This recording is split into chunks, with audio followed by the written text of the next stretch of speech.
Okay, let's get into it. Today we are doing a deep dive into one of the most, well, consequential and ultimately tragic states of 18th and 19th century India, the Oudh State. Or the Kingdom of Awadh, as you'll also see it called. Right. And this isn't just, a simple history lesson. What we're looking at here is really a blueprint for how the British expanded their power across the entire subcontinent. It's a critical case study. Oudh was this incredibly wealthy, powerful region that managed to carve out a kind of semi-independence for, nearly 130 years, from about 1722 right up to 1856. Its story is really the story of that entire power shift in North India. You've got the slow, crumbling decay of the Mughal Empire on one side. And on the other, you have the calculated, almost methodical rise of the British East India Company. The two lines cross right over Oudh. So that's our mission for this deep dive. We want to trace that complete historical arc. We want to understand how Oudh goes from being this major regional player, a center of high culture, to a subjugated client state. And then ultimately how its annexation becomes the real flashpoint for the massive Indian rebellion of 1857, because it really was the spark. If you really want to get your head around how the British built their empire, often without what you'd call a conventional invasion, you have to look at Oudh. You really do. It's the textbook example of financial and political coercion. The company mastered the use of debt, of so-called protection agreements, and these constantly escalating costs to just bleed the state dry. Systematically weakening it from the inside before they just step in and take over completely. That's We've got a great set of sources here that cover the politics, the administration, and the culture. So to start, let's just define our terms. Oudh is located in the Awadh region of North India. Very fertile, very wealthy. And that name, Oudh, is the anglicized version. And its history really falls into three very clear phases. First, it's a Mughal Suba, a province, but one with a lot of autonomy. Then it becomes a proper independent kingdom with its own king. And for the last 50 or so years, it's a tightly controlled British protectorate just waiting for the end. Which finally came in 1856. So let's start at the beginning with the foundations of that autonomy. It all begins with the decline of Delhi. Here's what's so interesting. The very structure of the Mughal Empire is what allowed for this kind of regional independence to happen in the first place. Oudh didn't just appear out of nowhere. No, it started life as a Mughal Suba, or province. This was a system that went all the way back to Emperor Akbar in the late 1500s. He set up this really sophisticated administrative grid. And how was that structured? Well, each Suba was divided into districts, which they called sarkars. And those were then broken down even further into smaller units for collecting taxes, parganas, or mahals. So a fully functioning, legitimate system of governance was already in place. Exactly. And that's the key. When the central power in Delhi starts to weaken in the early 18th century, the regional governors, the subadars, they're not starting from scratch. They find themselves in charge of this machine that can already raise taxes and field an army. So as the emperor's authority crumbles, the local machinery is still humming along. And I imagine the sheer wealth of that land, the Gangetic Plain, that must have been a huge factor. A massive factor. You have a stable revenue base from the fertile land, and you're just far enough from Delhi to have some breathing room. The governors could quickly become, for all intents and purposes, independent kings. And the man who really seizes that opportunity is the first ruler we need to talk about, Saadat Ali Khan Enter. A very skilled operator, both as an administrator and a military guy. He's appointed Subadar on September 9th, 1722. And he did not see this as just another bureaucratic job. He was there to build a dynasty. So what's his first move? The sources seem to emphasize consolidation. He doesn't just show up and take over, right? He has to fight for it. Right. And consolidation, in this context, it means one thing: centralizing the flow of money. The challenge was that you had all these local leaders, landholders, chieftains, who technically answered to Delhi, but were basically doing their own thing. Paying lip service. Exactly. So Saadat Ali Khan's first job was to bring them to heel. He successfully took on the powerful Sheikhzadas of Lucknow, who basically ran the city, and another big landholder, Raja Mohan Singh of Tiloi. So he's essentially reconquering the province he's been sent to govern. Yeah. Making sure all that tax money flows to his capital, not into the pockets of local chiefs. And that centralization is what pays for real independence. Once he's got his house in order, then comes the expansion. By 1728, he's acquired the key regions of Varanasi and Jaunpur. Which is huge. Varanasi isn't just a religious center. It's a major commercial hub on the Ganges. This wasn't just grabbing land, it was a massive economic boost for Oudh. It secured Oudh's finances for decades to come. But what's really telling about Saad Ali Khan is how his story ends. Even while he's building his own power base, he still sees himself as a pillar of the Mughal Empire. You're talking about Nader Shah's invasion in 1739. Yes. When the Persian invader marches on Delhi, Sadat Khan takes Oudh's army to defend the imperial capital. And he's captured at the Battle of Karnal. A total disaster for the Mughals. He dies in Delhi not long after while trying to negotiate. And that act of loyalty, it shows you how complex things were back then. These men were building new kingdoms, but they were still operating within the idea of Mughal legitimacy. At least for a little while longer. His death then brings his successor, Safdar Jang, to power. And he seems to take things in a much more independent direction. He does. The first thing he does in 1740 is move the capital from the old seat of Ayodhya to a new, modern center at Faizabad. That feels like a statement. It is. It's a signal that they're looking forward, not back. Safdar Jang really takes Oudh to its peak. He even gets formal recognition from Persia, which was a big diplomatic win. And he starts playing kingmaker in Delhi itself. Oh, absolutely. He basically controls the Mughal emperor, putting Ahmad Shah Bahadur on the throne. At this point, Oudh isn't just a regional state, it's the power behind the throne of the entire, albeit fading, empire. And what does he get for that? Any territorial gains? He gets the province of Allahabad in 1748 with the emperor's official blessing. This gives Oudh control over this huge, continuous swath of the Gangetic Plain. This is the absolute high point for the state. So we have this series of capitals, Ayodhya, then Faizabad. But there's a fascinating detail in the sources that points to what's coming. You mean the British resident? Yes. Even when Faizabad is the official capital of Oudh, the East India Company has already set up its political agent, the resident, in Lucknow. It's such a subtle but incredibly important piece of foreshadowing. The British saw Lucknow as the future, the commercial nerve center. By putting their man there, the guy whose job it is to watch and influence the Nawab, they're embedding themselves in the state's nervous system long before they have any official reason to. They're just waiting for an opening. Just waiting for that moment of weakness, and it wasn't long in coming. The East India Company, it was a pragmatic organization above all else. And they looked at Oudh and saw two things: immense wealth and strategic location. Right. It was the perfect buffer state against their main rivals at the time, the Marathas. And this need for a buffer for military protection, that becomes the wedge the British use to pry the state open. The ruler at this critical juncture is Shuja-ud-Dowla.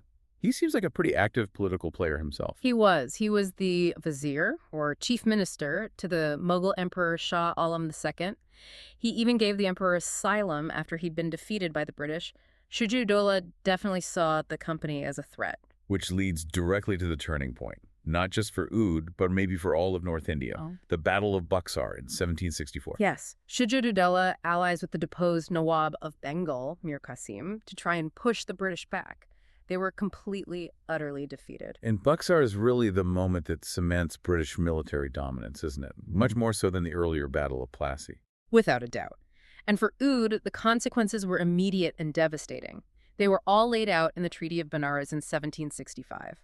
This wasn't just a fine, it was a fundamental change in Oudh's sovereignty. Let's break down the terms of that treaty, because they really show the company's strategy. First, they occupy the Chunar fort. Strategically vital. Then, Oudh is forced to give up the provinces of Kora and Allahabad, which the British then hand over to the Mughal emperor, basically making him a British pensioner. And the financial penalty. A massive 5 million rupee indemnity. 5 million. In 1765 money, that is just, it's an astronomical figure. It was designed to cripple the state. But here's the amazing thing. Shuja-ud-Dowla paid it all off in 1 year. Wow. It just confirms how incredibly rich Oudh was. But it was still a huge drain on the treasury. And the real long-term damage wasn't just the cash, was it? There were other clauses in that treaty. Yes, and this was the economic poison pill. The treaty gave British traders special privileges, including exemptions from local customs duties. So they can trade tax-free. Exactly. And they immediately established monopolies in things like saltpeter and cotton. It completely undercut local merchants and basically siphoned off Oudh's trade revenue directly to the company. The state was now paying for its own conquest. So Oudh is weakened, and its new job is to be a buffer against the Marathas. But then there's this weird move in 1773 where Shuja-ud-Dowlah actually buys back Kora and Allahabad. This just shows you who was really in charge. The British had given that land to the Mughal emperor, but now they turn around and sell it back to Oudh for 50 lakh rupees. £500,000 sterling. An incredible sum. The Governor-General Warren Hastings, he argued that a stronger Oudh made a better buffer state. But really, it was just a cash grab for the company. It proved that Oudh's territory was now just a commodity to be bought and sold. And all this military aid came with strings attached. This is when the resident system gets formalized. Yes. In 1773, Hastings appoints the first official resident in Lucknow, Nathaniel Middleton. And you have to understand, the resident wasn't a diplomat. He was the company's eyes, ears, and unofficial chief financial officer right there in the Nawab's court. Shaping policy from the inside. Completely, making sure every decision served Calcutta's interests. The idea of Oudh sovereignty was becoming a total fiction. Which brings us to the next ruler, Asaf-ud-Dowlah. He's often seen as the ultimate puppet. He really was. He only got the throne with British military help, and the price was another punishing treaty in 1775. What did that one do? It massively increased the amount Oudh had to pay for British troop soldiers who were supposedly defending Oudh, but were really there to keep the Nawab in line. Man, more land was lost. Yes. 4 hugely profitable districts, Benares, Ghazipur, Chunar, and Jaunpur, were handed over directly to the British. So the company isn't just charging fees anymore. They're surgically removing the wealthiest parts of the state. And from this point on, Oudh is just locked into this cycle of compliance. The Nawab's government was propped up by British guns, so it was unstable. To deal with internal resistance, he needed British help, which cost more money, which made him more dependent. It was a vicious circle. It's a protection racket, essentially. A very sophisticated one. Asaf-ud-Dowlah did try to push back. In 1781, he signed the Treaty of Chunar to try and reduce the number of British troops and cut costs. But it didn't work. It failed completely. He was just too reliant on them to keep control over his own powerful landholders, the Talukars. He couldn't afford them, but he couldn't survive without them. It's a devastating position to be in, and it just sets the stage for the final brutal dismemberment of the state. The final nail in the coffin of Oudh's financial independence, it really comes under Saad Ali Khan II. He ruled from 1798, and he owed his position entirely to the British. How so? The Governor-General, Sir John Shore, literally went to Lucknow and proclaimed him Nawab. He was the company's hand-picked candidate. So he starts his reign completely indebted to them. Completely. And they called in the debt almost immediately. A new treaty in 1798 jacked up the annual subsidy Oudh had to pay to a staggering 70 lakh rupees. 70 lakh? I mean, how much of the state's revenue was that? It was almost certainly more than 2/3 of the state's total annual income. It was a crushing, impossible burden. So you have to ask, was this figure meant to be realistic? Or was it designed to force a default? It was absolutely designed to force the next step. The company's accounting for its troops was famously opaque. The goal was to set a price so high that Oudh couldn't possibly pay in cash. Which would force them to give up land instead. Exactly. And that's what happened with the 1801 session. The Governor-General at the time was Lord Wellesley, a major expansionist. He needed money for the company's wars. This is during the Napoleonic Wars in Europe. And he demanded territory instead of the annual cash payment. And this is the moment that physically breaks Oudh. What did they lose? It was a catastrophic loss. The entire Rohilkhand region, the lower Doab, and Gorakhpur. Let's just pause on that. Geographically, what does that do to the state? It cuts it in half. Oudh is basically reduced back to its original size as a Mughal province. But more importantly, it's now completely surrounded by territory directly administered by the British. So its strategic value as a buffer state is gone? It's totally gone. Before 1801, Oudh was a useful shield. After 1801, it was an enclave, an island in a sea of British territory.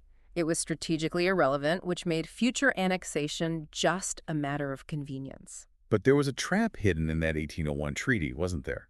A clause about good governance. Yes, this was a piece of pure, cynical genius. The treaty included a clause that required the ruler of Oudh to provide a government that served the citizens of Oudh. A standard they're imposing on a state they've just financially crippled. Precisely. They knew that their constant demands for cash were creating instability and administrative chaos. So they insert this clause, and then 50 years later, they use the Nawab's failure to meet this impossible standard as the legal justification for annexation. So they set the kingdom up to fail and then blame it for failing. That's the strategy in a nutshell. Meanwhile, Oudh is going through these strange symbolic changes. In 1816, it officially becomes a British protectorate. And then, in 1819, the ruler Ghazi-ud-Din Haidar Shah declares himself Badshah King.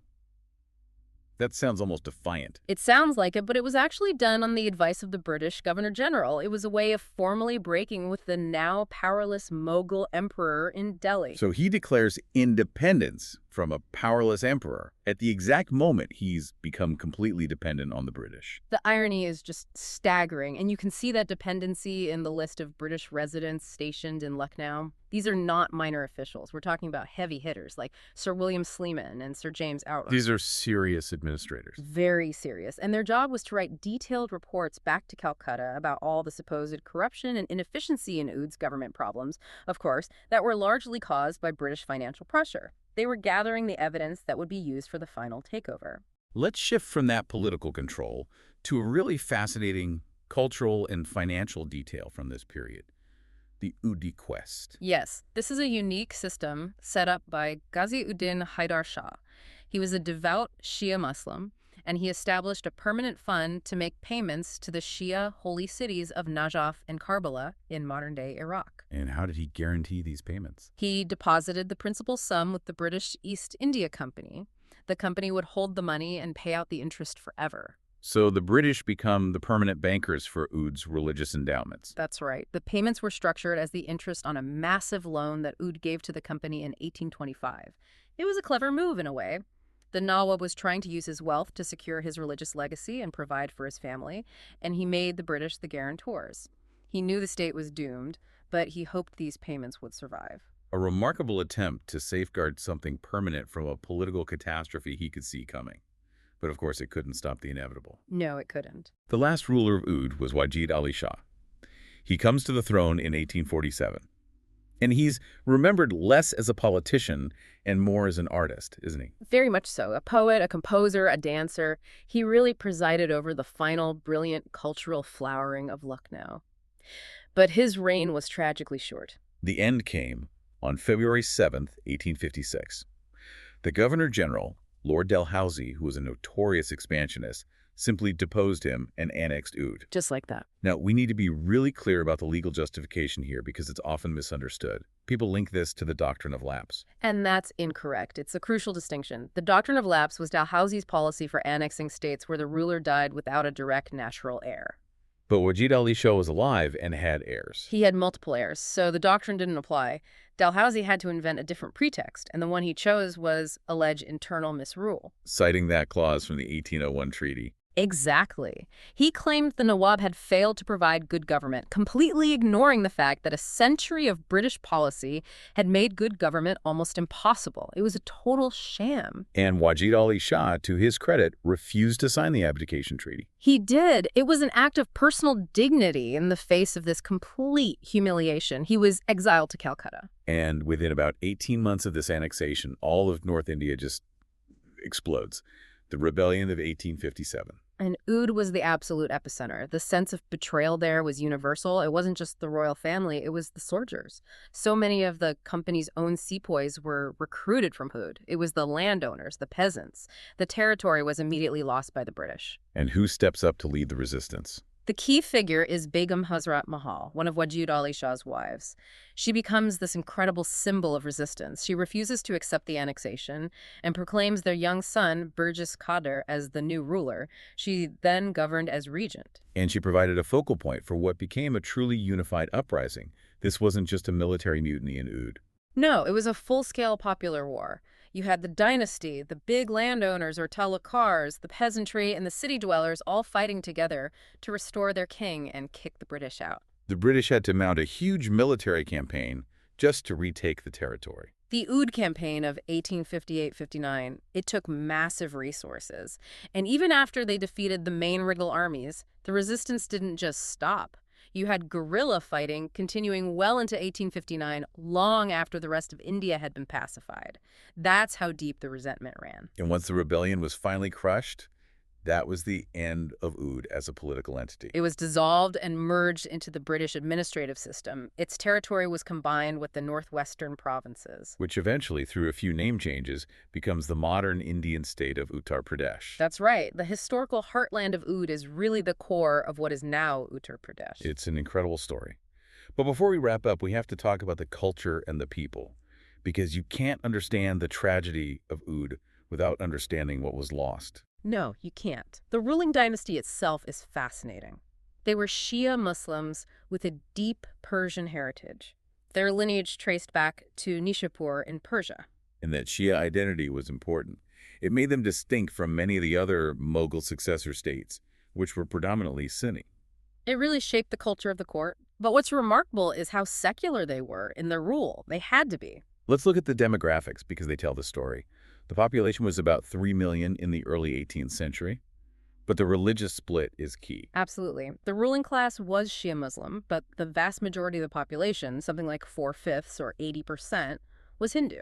So for more than a century, you have a Shia dynasty successfully and, for the most part, peacefully governing a huge Hindu majority. That speaks volumes about their administration. It really does. It was based on tolerance and patronage, which makes the later British claims of misrule ring even more hollow. And under rulers like Asaf-ud-Daulah and Wajid Ali Shah, Lucknow became a cultural powerhouse. It was called the Paris of the East. Asaf-ud-Daulah, even though he was a political pawn, was a massive builder.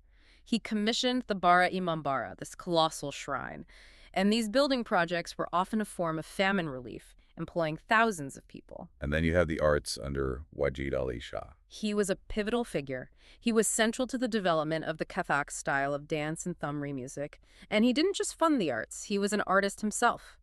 His court in Lucknow became the cultural capital of India, attracting the best poets, musicians, and painters. So his deposition wasn't just a political act, it was a cultural decapitation. It really was, and this cultural boom was happening at a time when cities in Oudh were growing rapidly.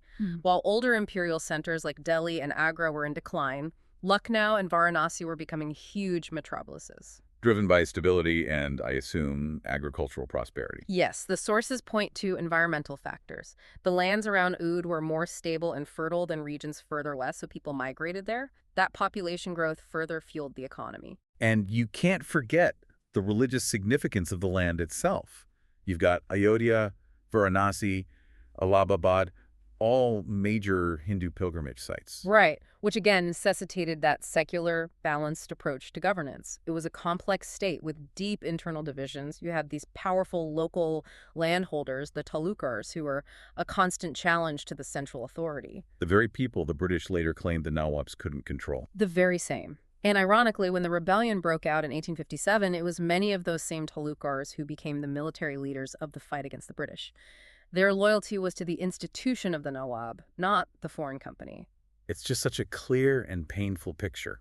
Oudh was this vibrant, wealthy state, and its prosperity is what made it a target. The British valued it as a buffer, but they coveted it as a prize. Its wealth made its absorption irresistible in the end. What really stands out from this whole deep dive is the sheer patience of the company's strategy. This wasn't a quick conquest. No. They didn't really conquer Oudh with armies, not until the very end. They conquered it with ledgers, with accounting.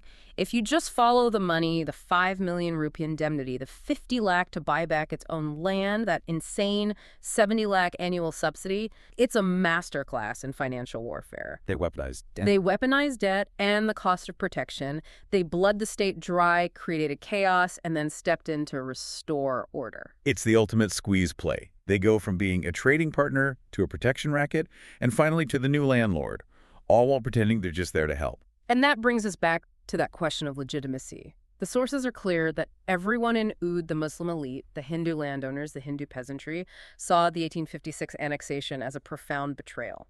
So that brings us to our final thought.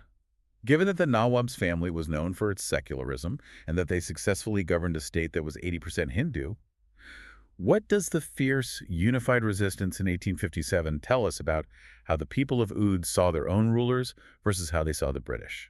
It suggests that whatever flaws the Nawab's government had, it was seen as their own. It was legitimate. It was infinitely preferable to the cold, economically predatory, and culturally alien rule of the company.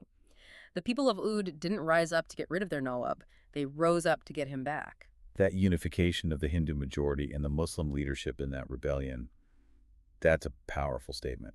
It's perhaps Oudh's most important legacy. And it stands as a testament to the unique kind of syncretic, stable society that dynasty had managed to build. A society that was destroyed not because it failed, but because it was too rich to be left alone.